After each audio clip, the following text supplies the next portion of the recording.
Welcome to Lampworking 101 with the Glass Phoenix, aka John Ariska. Alright, in this episode I want to talk to you about a useful tool that I've got a few of that have really come in handy. Hemostats. These are just a pair of scissors essentially that have a locking mechanism, so they will lock in place, making it impossible for the piece to just fall right out. So they're really handy when you've got something that is, we'll say, like this little piece here. So what I'm able to do is to lock that in place, bring it over to the torch, work on it a little bit, and I don't necessarily have to have a glass punty on it, so that way I'm not getting any sort of sharp edges or anything that I have to tap off later and remove.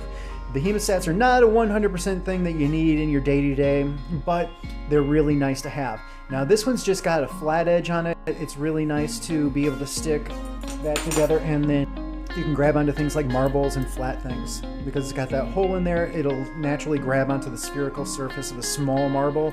And like I said, it's got this locking mechanism here where it just locks in. You can get it at different tightnesses. But that's really useful. The one that I use much more often though is this one here.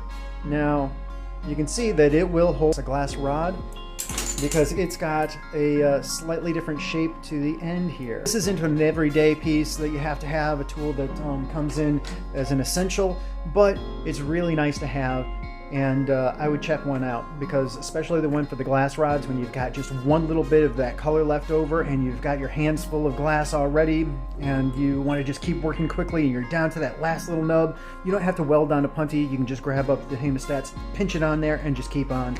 And super useful. All right, check it out. Peace out. Later.